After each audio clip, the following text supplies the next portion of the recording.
अहिल्यानगर जिल्ह्यातील शनिशिंगणापूर येथील शनिदेवाच्या दर्शनासाठी लाखो भाविक देशभरातून नाही तर परदेशातूनही येतात। शनिदेवावर अनेक जण तेलाचा अभिषेक करतात।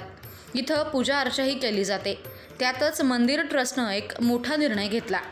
त्याची अंमलबजावणी 1 मार्चपासून सुरू करण्यात आली आहे।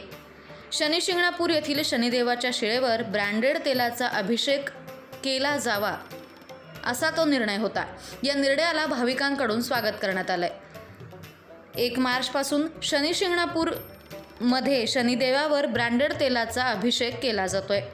शनिशिंगणापूर देवस्थान ट्रस्ट आणि ग्रामपंचायतीच्या निर्णयाला भाविकांकडून चांगला प्रतिसाद मिळतोय।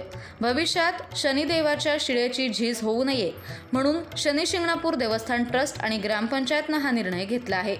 हा आदेश 1 मार्चपासून लागू झाल्यापासूनच भाविकांकडून शनिशिंगणापूरमध्ये शनिदेवावर ब्रँडेड तेलच अभिषेक केलं जात आहे।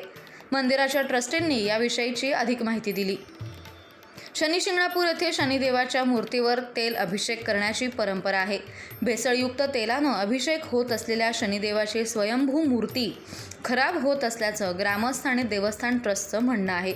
त्यामुळे हा निर्णय घेण्यात आला आहे। या निर्णयाचं भाविक भक्तांनी आनंदाने स्वागत केलंय।